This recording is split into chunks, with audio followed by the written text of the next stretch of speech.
Hello, everyone. Welcome to Everything Iconic with me, Danny Pellegrino. If you're listening, that voice you hear is Heather Gay from the Real Housewives of Salt Lake City. She's got a new book out called Bad Mormon. I have it on my Kindle. Let's see if we could get the cover up. I don't know. These Kindles are so slow. But Heather, how are you doing today? I'm doing great. I'm so excited to be on Everything Iconic and to talk about Bad Mormon. Welcome back. How are you feeling? The book's coming out. The show just wrapped. As of this recording, I haven't seen any of the reunion, but the reunion's about to air and the finale aired. So you've already filmed the reunion. Are you emotionally you must be a bundle of nerves right now with all of this going on. Yeah, I'm a bundle of nerves, but it's in a different way.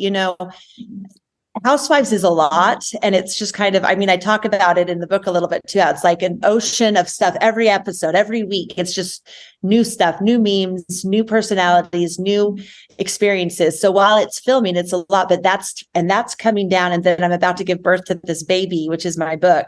And the book is kind of like the fruits of all my labor. And it's something that I can't believe it was a dream come true because of Housewives. So as the season's ending and I'm able to launch the book, it feels like stepping off of really shaky ground onto something solid that I can support and stand behind and be really, really proud of. I'm not always proud of what I am on Housewives, but I am very proud of this book. Heather, you had a rough season. Do you feel like you had a rough season? Yeah, of course. I feel like I had a rough season. I knew getting into this that no one goes through unscathed. This is kind of the up and down of it all. But for me, it was especially hard because it felt like the story was taken away from me in a way that I've never experienced before. And it was kind of a rude awakening to the underbelly of reality TV, because I had really only experienced the highs, the love, the support, the fandom. And for someone that had just been brought into this life from a life completely unlike it, it was manna to my soul. It really did fill me and it made me feel safe. And so it was kind of good that it got broken down a little bit, because now I can go back to rebuilding, which, we know I'm good at. If there's anyone that can lift their life out of the ashes, it is me. I've proven it time and again. Well, and if there's one thing I've known from observing Bravo, it's that they like to take us on this roller coaster. So they want us to question our fan favorites, and they want to, everyone, like you said, comes out. No one comes out unscathed. So everyone has a season where it's not great, but I want to talk about this season because the big thing was the black eye. Now, Heather, you have to tell me what happened with the black eye. Yeah, I know. And this is I'm like, if I can talk to Danny about the black eye, I'll spill the beans. The black eye is really the sixth housewife this season. You know what I mean? It had its own life. But the truth about the black eye is that I blacked out, drank too much, went to sleep, and woke up with it, not face down in a gutter, but just laying in my bed. And I assumed, because I was on a reality television show with cameras following me from the moment I woke up to the moment I went to bed, that that would be revealed through the footage. And so it was embarrassing and it was scary, but I was told there was footage. And so I assumed that it would ultimately be revealed. So were you given any sense of why the footage wasn't released, if there was footage? No. Okay, what's going on, Heather? We need answers to this. Okay, let me put on my monocle. There is no footage of me actually getting the black eye. They say there's footage of people confessing to the black eye, but I was playing coy because I had no memory, and I'm not going to point the fingers at any theory if I don't have incontrovertible proof. And I assumed that it would be revealed to me. So who was allegedly the one who said they did it? They said they had footage of everything, but there were cameras in my bedroom. There were cameras where I brushed my teeth. I think I hid it on a cabinet brushing my teeth, but they said there would have been footage of that. So I thought that's what the footage reveal would be. But the way it happened, there was so much going on behind the scenes, everyone talking about it and no one having a definitive answer. So I thought if I closed it down and said, I'm safe, we're safe, let's just move on. But that just added to the conspiracy. Yeah, because from the viewing audience, I think it was hard because it almost felt like everyone knew but wasn't telling us, or you had said a couple times well, they know, or And then it Yeah. was frustrating to watch because we felt like, well, if somebody knows this, why isn't anyone telling us? And then we see you in the confessional and the producers are saying, well, who did this? And you don't say. And it's like, so the storyline kept going. And I think I've said this on the show, but I think production on some levels should have either cut it. If they didn't know or didn't want to tell us, then like they should have cut the storyline because it just was an infuriating thing to watch. I agree with you. And I kind of feel like I was the victim of that, So it was Angie or Jen? It was Angie Harrington, she packs the mean right punch. She showed up late. She's like, I wasn't invited, and she snuck in my room and she socked me. I mean, if I knew it, I would say it. I wasn't trying to protect anyone, but the magic of reality television and the fact that I'm on a show with cameras watching me every single minute.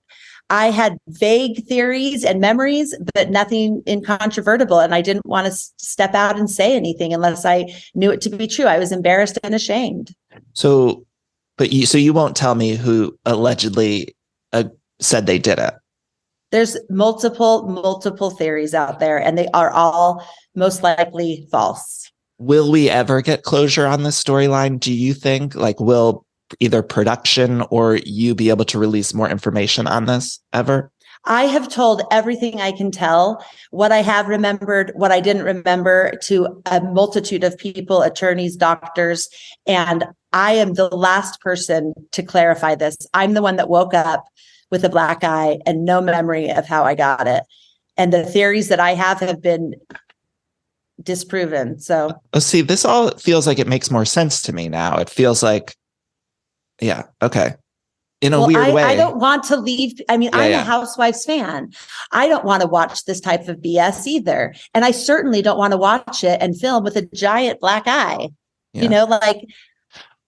Well, I think we were confused too. Why did Jen have the eye patch in her bag? Like she came on the trip with the eye patch? I mean, I know she brought a whole ton of shit in that bag, but like she had a couple different costume things, and an eye patch happened to be it was like a pirate costume that was part of her, I think maybe the Grecian night. I don't know, but it was some accessory to a costume. And she was like, I have an eye patch. And wasn't the first time that I've seen an eye patch in my life. I was like, I'll take it and film. I probably should have gone home, but I stayed and I filmed with it. Let me talk about the Whitney Wild Rose of it all, because I didn't understand why Whitney got so upset with you from the get-go of the season. She said it was because you were there when there was a rumor about Lisa sucking dick for jazz tickets and all that kind of thing. And you were saying you didn't know this thing, but then it seemed to snowball. And I wondered, was there something maybe we didn't see, or was it like just confusing to you guys?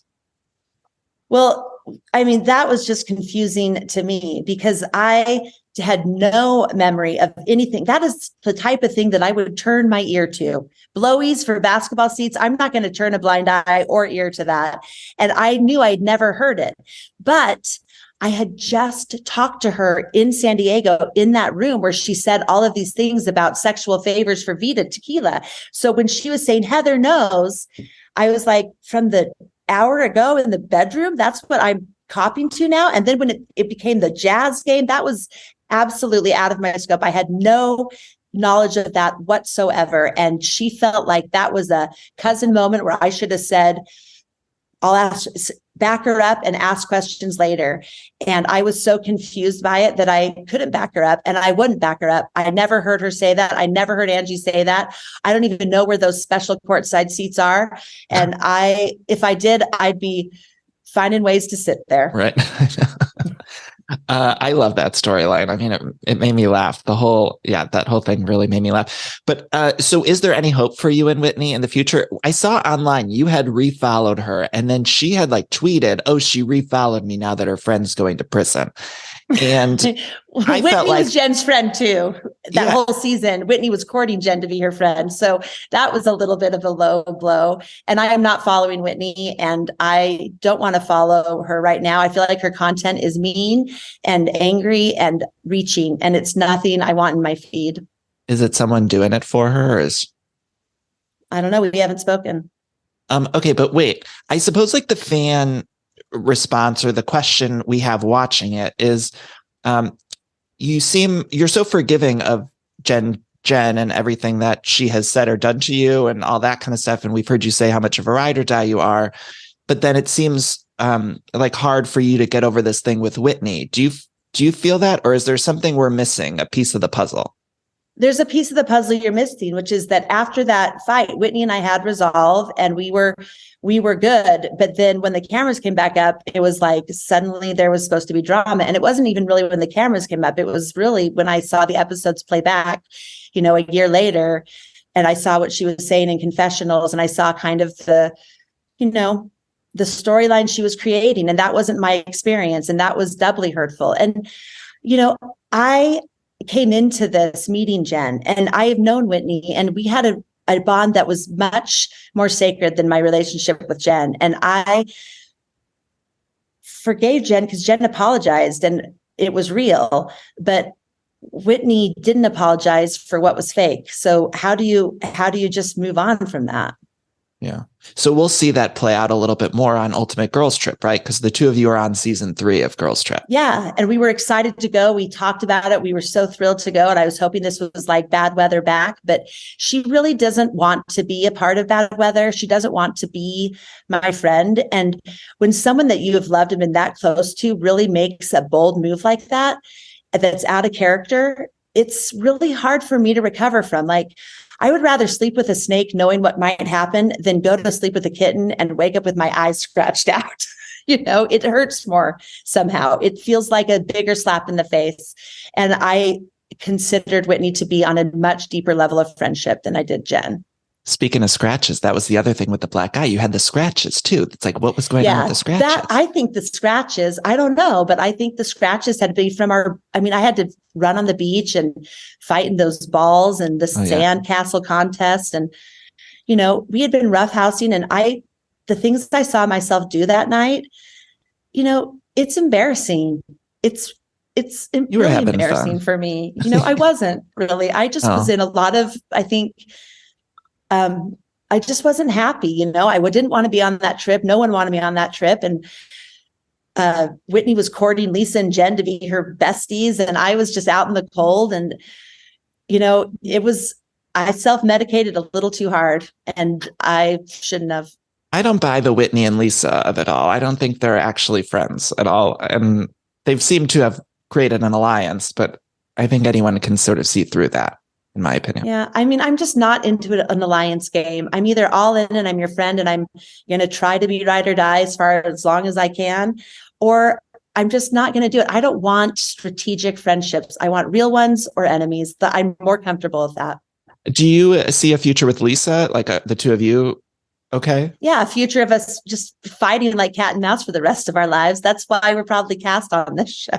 That's true. Do you want Mary back? There's all these rumors about Mary coming back, and I want to see her. Of course I want Mary back. Mary's a softball of great reality television. I want the show to be successful. I want the show to be funny. I want the show to be what original Housewives was, which was, kind of iconic personalities that just, you have no idea what to expect. Anytime Mary walks in the room, all bets are off. Anything can happen. And I think that's kind of thrilling, both as a friend and as a, housewife fan. She'll be back, right? Do we think she'll be back? I have to ask Bravo. Okay. I don't make any of those decisions. Out of the friend ofs this season, Dana, which I was so pissed that they didn't show. Everyone's been talking about this online. There was this moment from the trailer with Dana and Jen Shah that was cut from the episodes. And I was devastated about it, but it felt like Dana had some good stuff in her, but then we never saw any of it. So who of the friend ofs do you think should be back? Listen, I love Angie Harrington. I love her. It's easy. It's effortless friendship. It's hilarious banter. She is zany. She is made for TV. She's beautiful and funny. And that's who I'd rather hang out with all day, every day. I could lunch and reality TV with Angie all day, every day. Yeah. Okay. I got to ask you about the sentencing. Jen Shah just happened, 6.5 years. What was your initial reaction to all of that? I was glad the sentencing finally happened. It had been dragged out for so long. And when she pled guilty for me, everything changed. And when the sentencing came around, I was glad for it to be over. But, I'm not her judge or jury. I just really want the victims to get restitution. I fight for the underdog, and I want those victims to be made whole, and for all of the collateral damage of this journey we've been on with her to be have resolved. I pray for her mom. I pray for her children. I think that there's a lot of things that she's going to be making up for the rest of her life. Will she be someone you keep in contact with when she goes away? I'm going to definitely send her a copy of the book. She's in it and she's read her section, and I think it'll make a good companion when she's in prison. Yeah. You could send her my book too, if she needs a laugh. We'll send her. Your book's a great laugh. Your book is the same as my book. I feel like it's beautiful, sad, funny, and true. And that is what you want from a book. You want to know the behind the scenes, but you also want to know, you want to hear their voice. And you are a funny comedian, but you also have dark times too, like we all do. And I think we need to recognize that everyone has potential for the whole gamut, Well, and what I thought was interesting about Bad Mormon is that we get this. We've seen your experience with the Mormon community play out a little bit on the show, but I think we get such a much more detailed account of it in the book. And I've always found the storyline super fascinating and your experience with religion and the community. And so it's nice to be able to sit down and read and say, oh, look, this is her experience here in an unedited, without cutting away to see Lisa sing away in a manger, which I love too. But, we get a deeper look at it all. Yeah. I got to ask, getting back to the show a little bit with Jenny, did you guys film with Jenny before she was let go? Because I was under the impression that maybe we would see that play out because she was supposed to come back, I think. I mean, I did not ever film with her after the whole debacle. I know that Jen and Meredith did, but I didn't mention her at all in the book because she was such a small part of it and she was gone so quickly. And I also didn't want her honor that legacy of just kind of racism and problematic violence inside. I just it wasn't a part of my story. And I just really tried to stick to my story in the book and my experience. I didn't want to tell anyone else's. I didn't want to assassinate anyone's character. I just want to be respectful of the life I came from and the life I'm trying to live authentically now. How are your family and the people around you responding to the book? I mean, I know that's something that we've seen you talk about being nervous about and sharing all of this. Like, how are they reacting now? So my immediate family has definitely changed. We don't speak of the book. We don't speak of the show. We don't speak much at all. That dynamic has been really painful and it's so fresh. I'm not sure how that's going to play out if their neighbors start coming up to them saying they read the book. But there's fallout. There's fallout with my closest friends. There's fallout with just the general community at large. My kids go to school with Mormons. There's Mormons on my street. There's a Mormon church where you enter my street and where you leave my street. And I had to expect some blowback putting my name and my face on a book called Bad Mormon.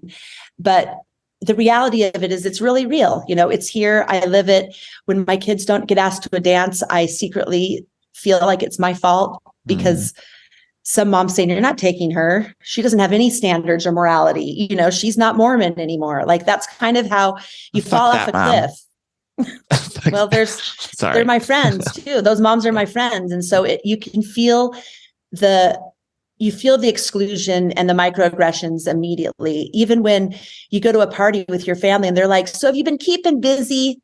And you're like, yeah, I've been on 3 shows. I wrote a book. I'm getting torn up on social media, but no, pass the bread. What I mean? Yeah. Like, there's just, to be invisible is what I've always felt would happen when I left the church. And it's real. The show is the only thing that's really kept me going. I'm sorry. On the flip side of it, have there been other people who've reached out and shared their similar experience? Because I'd imagine there are also a whole slew of people who are so grateful for you speaking out about it. That's kind of how I end the book, this, I gave up a lot. I knew I was giving it up. I didn't think like, love me, like me. I'm going to, reveal all your most deepest secrets. But I have found this community of other people who feel the same as I do. And they're not Mormons. It's anyone that really questions, if I live my authentic self, is that going to disappoint my parents? Is that going to disappoint my friends? Is that, where to draw the line when who you are hurts the people you love. And I think that those people reaching out to me just from the show, recognizing the similarities, have created a new community for me, a new support group, and a new identity that I was scared would be lost forever. Right. I mean, outer darkness is not full of people, but apparently on earth it is, because there is a community out there that has embraced me and loved me. And I feel like they made it all worth it. Forgive me, maybe I'm just forgetting or I'm being dumb for a minute, but Lisa is still a practicing Mormon, right? Or am I making that up? Is anyone on the cast? I am not the one to point out if someone is not practicing their faith or not, but I believe she still identifies with the church and attends church and is looking to get back into church. But she was a practicing Mormon for the majority of her life, for sure. So what's her response to it? Like, we've seen your relationship on the show, but I wonder, does she have any maybe like personal opinions that she's expressed to you about this? No, she hasn't expressed anything. Like, that's the thing about Lisa, is she doesn't care if you like her or not, or she doesn't care what you do. She likes herself enough for all of us. So she doesn't know what's written about her in the book, and she probably will never read it. And she probably won't care anyway. Yeah. What do you hope? Do you guys have any plans for next season of the show? Is there a plan of when filming is going to start? You probably can't tell me any of that, but can you? I don't know any of that. You'd have to ask Bravo for all of that. I'm sorry, just from Bravo, she can't speak to that quite yet. Okay, cool. Anything you want to clear up from the last season of The Real Housewives? Just listen, I signed up for this, and I am deeply, deeply grateful to Housewives, because without Housewives, this book never would have happened. My coming out of the closet of Mormonism would never have happened, and I wouldn't have fundamentally changed the lives of my girls forever. And that is really why I wrote the book.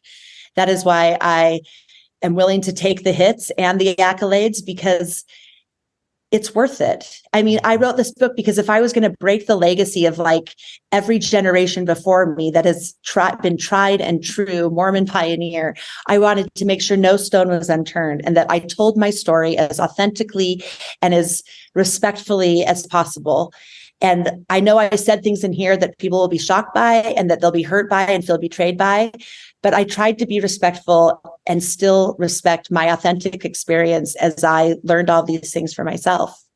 Well, I thought it was beautiful. I thought it's fast. Your life is fascinating in general, but I thought you did such a beautiful job of explaining in the book your opinion, your views, and also we get to read about things like motherhood and your relationships. There's so much more in the book as well that I think people will really be able to relate to and feel seen by, I think. So yeah, the book's not at all about me being a housewife. It's about my life before and being a mom and being just thrown into this new life that was, never, ever even a dream or a cloud on the horizon.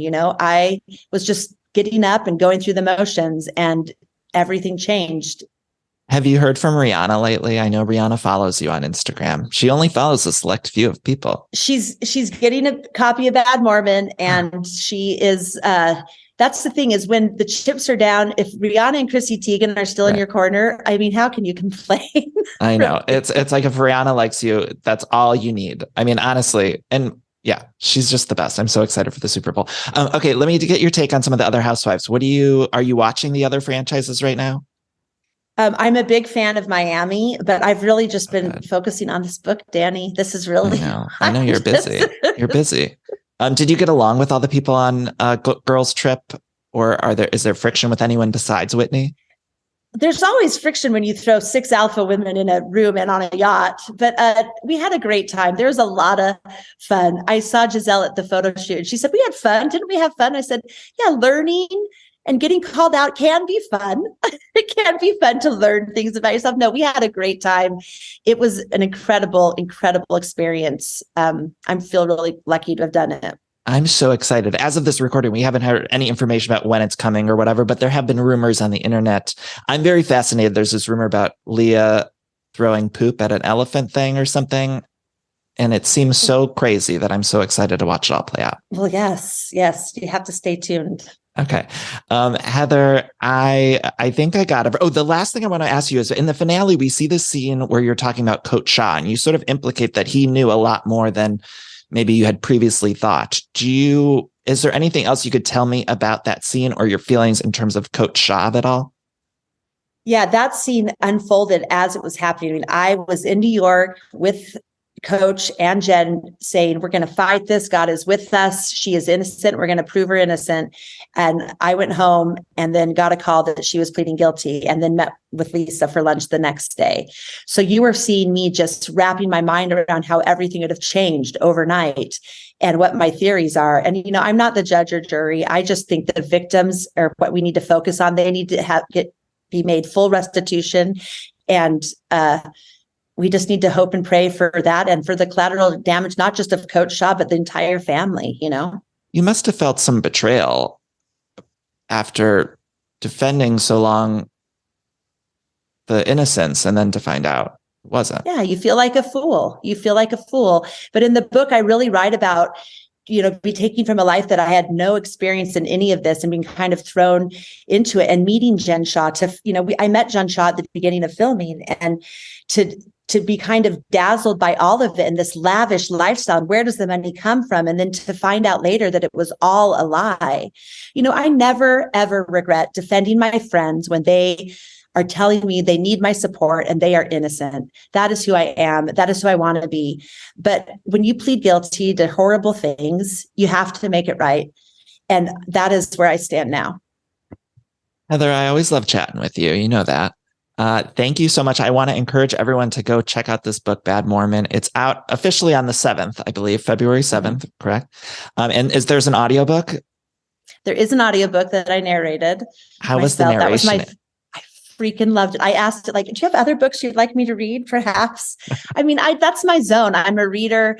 I'm a writer. I wanted to just be in, but it was pretty meta to hear it back, though. You know what I mean? Hearing your own voice, reading your own story, that was a little bit crazy. But yeah, the audiobook should be great. You know, I wrote every word of this book. And so you didn't use a ghostwriter, Heather.